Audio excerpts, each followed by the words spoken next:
The Redmi K20 was the first smartphone from the brand under the K series and it was launched in the mid-2019. Then in December last year, we got the Redmi K30 which featured a dual selfie camera setup and came to India as the Poco X2.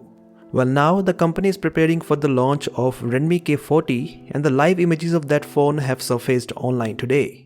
These images show the design of the phone from the front and also the design of the camera setup on the back. As we know, the Redmi K20 featured a notchless design and offered a pop-up selfie camera, whereas the Redmi K30 had a dual punch hole design. With the Redmi K40, the company has gone for a single hole punch design, and this time the hole punch is placed in the middle, just like the Redmi Note series devices.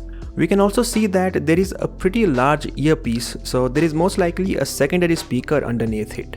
On the back, there is a completely different camera setup design compared to what we had on the Redmi K30. The Redmi K40 has a camera setup design similar to that of the Xiaomi Mi 10T, but instead of having 3 cameras as on the Xiaomi Mi 10T, there are 4 on the K40. Also, instead of mentioning the megapixel count of the primary sensor, the camera module has the text that says Ultra Premium. One great thing to know from these images is that the Redmi K40 has a 3.5mm headphone jack, just like the Redmi K20 and K30. So Redmi seems to have no plans to remove the headphone jack yet, at least from the non-Pro version. Now there is no information on the specifications yet, but rumors suggest that the Redmi K40 has an unannounced Snapdragon 700 series SoC. It is also reported that the Redmi K40 is launching by the end of this month, while the K40 Pro will launch in the first quarter of 2021.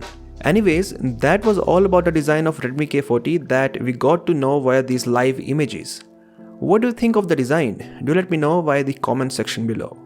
I'll catch you in the next one.